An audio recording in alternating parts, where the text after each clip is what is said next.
لكم فيديو عن تريش ستراتوس البنت الحلوة اللي كان ماكمان بيستخدمها معاملة صعبة أوي. تعالوا بقى أقول لكم التفاصيل وهي بدأت إزاي، والفيديو ده واحد طلبه مني على فكرة. وصل الفيديو 20 لايك واختار واحد من الكومنتات كده يخش معانا في سحب. بصوا يا جماعة، تريش ستراتوس هي كانت موديل كده جميلة وخلاص، وانتهت إنها تبقى أعظم مصارعة في الدبليو دبليو إي. دي مش مجرد قصة رياضية بجد، ده واحدة بتعاند عشان تثبت إن الستات بيسهروا عادي. تريش ما كانتش مصارعة في البداية، هي كانت موديل أصلا مشهورة جدا في الفتنس والحاجات دي واللياقة البدنية. والدبليو دبليو وقتها كان اسمها دبليو دبليو اف. شافوا صورها وكده وماكمان قال لك دي اللي هتنفع مع الجمهور وجمالها هيزود لي المبيعات. دخلت سنة 2000 الاتحاد وما كانتش بتصارع، كانت مديرة أعمال لفرق الشباب وكده، وكان دورها إنها بتكون الوش الحلو وخلاص اللي بيجوا في العرض. وفي بدايتها تريش عدت بمراحل صعبة كتير في عصر الاتيتيود ايرا. والاتيتيود ايرا اللي يعرفه كان عصر ما فيهوش أي قيود أو محاذير عمرية، يعني هو كل حاجة مباحة فيه. ففينس ماكمان مثلا كان بيحطها في سيناريوهات مهينة شوية. يعني مثلا مرة خلاها تنبح زي الكلاب وسط الحلبة، ومرة يخلّيها تغيّر تقلع هدومها كلّها كنوع من الإهانة. بدل ما تعيّط وتعتذر، أخدت الإهانة دي إنها زي بنزين كده إنها تنجح أكتر، وقالت أنا مش هابقى عروسة بس في العلبة زي ما بيقولوا. واتدرّبت واتعلمت فنون المصارعة عشان تخلّي الجمهور يحترم عقلها وموهبتها. وبدأت عداوة مع ليتا، ولو سألت أي حد بيفهم في المصارعة هيقول لك دي من أعظم العداوات النسائية في العالم. و والعداوة دي على فكرة اتصدّرت عرض الRaw كmain event أول مرّة. تعالوا بقى أقول لكم أشهر عداواتها وبعد كده نكمّل حياتها عاملة إزاي. بُصّوا يا جماعة، كأشهر عداوة ليها مع ليتا بدأت إزاي؟ دي كانت مديرة أعمال أو اللي هو الHardy Boys، والتانية فريق الTNA، والموضوع قلب لغيرة شخصية بينهم، والاتنين كسروا السقف بتاع الستات في التعامل يعني. يعني كان بينهم كيميا غريبة، وتريش دايمًا البنت الذكية اللي شكلها حلو، وليتا اللي هي الجريئة اللي بتطير وتتنطط وكل حاجة والروك والحاجات دي. وماتشاتهم كانت صعبة جدًا بجد عنيفة يعني، لدرجة إن ليتا في مرة كانت تكسر رقبتها من حركة تريش. ورغم كده كمّلوا الماتش، والنهاية تريش قالت آخر ماتش في مسيرتي قبل ما أعتزل هيبقى ضد ليتا في كندا، وكسبت بحركة الشارب شوتر وسط ما الجمهور كان متضايق جدًا إنها تعتزل. وزي ما قُلت لكم العداوة دي فيها حاجة غريبة، إن هي أول main event في عرض الرو النسائي كان هُم الاتنين، وكان الجمهور كله بيسقّف في الكواليس والرجالة في الكواليس إن هُم دول قادرين يصارعوا فعلًا زي الرجالة عادي، وماتش عنيف مش مجرد اتنين حلوين وخلاص. عداوتها التانية مع ميكي جيمس، ودي عداوة مشهورة أوي، وكانت من أذكى القصص في الWWE. ميكي جيمس كانت وقتها بتقلد تريش ستراتوس بتريقة شوية، تقعد تمشي وراها وتحاول تبوسها وحاجات غريبة كده، والموضوع اتحول من حب لهوس لانتقام. الماتش بتاعهم في WrestleMania 22 الجمهور يومها رغم إن تريش كانت هي البطلة أصلًا الطيبة والبيبي فيس وكده، الجمهور كان بيشجع البنت التانية، بسبب إن أدائها كان مرعب وحلو جدًا. والماتش ده يعتبر ماستر كلاس في الدراما داخل الحلبة. تالت حاجة معانا عداوة مع ستيفاني ماكمان، ودي زي ما بيقولوها كده خناقة الهوانم يعني. تريش كانت في بدايتها داخلة في صراع مع بنت صاحبة الشركة اللي هي ستيفاني ماكمان، وكان الصراع دايمًا على السُلطة والغيرة. ستيفاني شايفة تريش واخدة مكمن منها، وكان في segment كده تريبل اتش بيحاول يقرّب من تريش، وستيفاني دخلت اتعصبت أوي، باعتبار تريبل اتش حبيبها يعني. وتريبل اتش برضه بينه وبينكم كان ديب يعني. فستيفاني كانت شايفة إن تريش مجرد دخيلة وإيه اللي أنتم جايبينها دي، وتريش عايزة تثبت لها إنها لأ، هي مش سهلة وموهوبة فعلًا.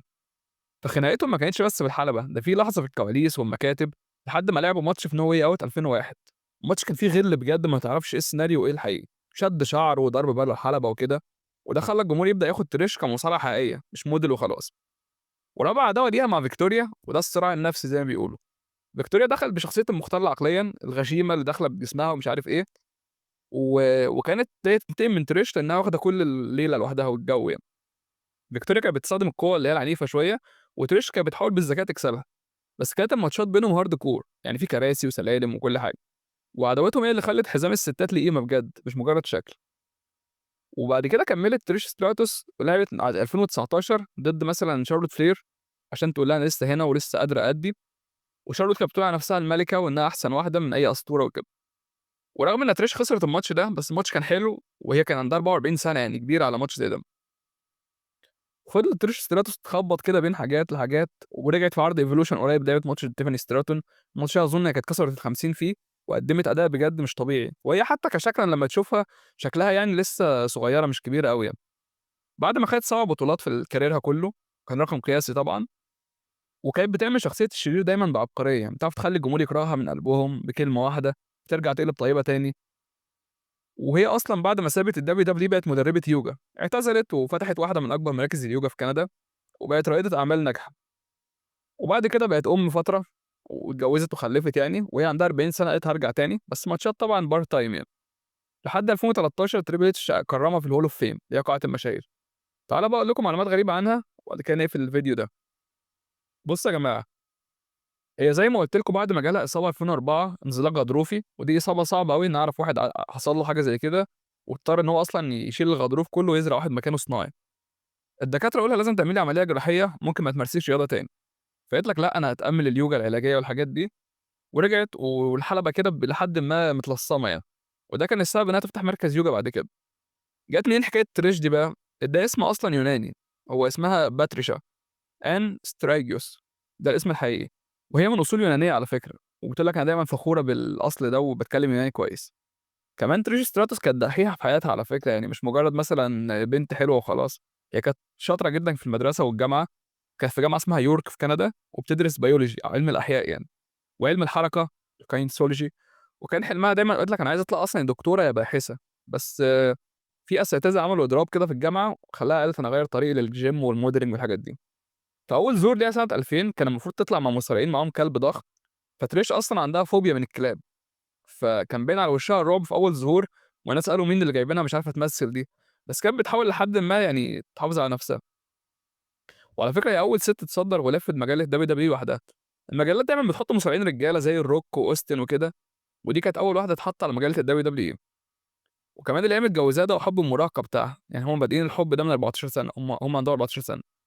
في مجلة اسمها بلاي بوي معتمدة على يعني إن هو مصارع ومكشوف شوية في الجسم وكده، عرضوا عليها كان كل المصارعين عايزين المجلة دي وكده. المجلة دي لمّا عرضت على تريش قالت لأ أنا مش هاروح معاكم، وأنا مش بس بنت جميلة وخلاص، أنا باثبت نفسي على الحلبة. كمان عندها حركة كمان اللي هي اسمها stratosphere، دي مجرد صدفة أصلًا، هي كانت بتقف مثلًا على ركن الحلبة وتعمل hand stand كده برجليها، ودي كانت أصلًا غلطة في التمرين وبتحاول تعمل حركة تانية، فطلعت الحركة دي صدفة. المدرب قال لها على فكرة الحركة صايعة جدًا وممكن تعتمديها عادي، وبقت علامتها حرفيًا. وعلى فكرة يا جماعة عارفين مين تاني عنده الحكاية دي من برّه تريش ستراتوس يعني؟ سيس رولينز الstomp اللي كان بيعملها، هي أصلًا كانت حركة مصارع قديم وهو ما كانش بيعملها finish خالص، لحد ما في مرة عملها لمصارع في عرض محلي، ووقتها أظن تايسون كيد أو حد كان مع سيس رولينز قال له: "على فكرة الحركة دي تنفع finish وكده وليه ما بتستخدمهاش وجرّبها." وبتاع، ومن ساعتها بدأ يستخدمها أيام الauthority، والنهارده طبعًا بقت براند كلّه بقى بيعملها أوستن سيري مش عارف رولينز، بانك، كل الناس بقوا بيعملوها يعني. حتى دين امبروس جون موكسلي عملها في الAEW قريب، وعملها أحسن من سيس رولينز على فكرة. كمان تريش ستراتوس عندها هواية غريبة إنها مهووسة بإنها تجمّع الألعاب كلّها. ده هوس غريب عندها، بتقول لك أنا باحب أجمّع الaction figures أو العرايس بتوع المصارعة دول، وخصوصًا الشخصيات اللي اتعملت لها شخصية، يعني اللي هي مثلًا عرايس تريش ستراتوس في الWWE من ساعة ما بدأت. وقالت لك أنا عندي أوضة كاملة في بيتي فيها كل الإصدارات اللعب دي من سنة 2000 لحد النهارده. معلومة غريبة شوية، تريش ستراتوس كسبت جايزة أفضل خوخة في كندا يعني، أفضل يعني أنتم فاهمين يعني.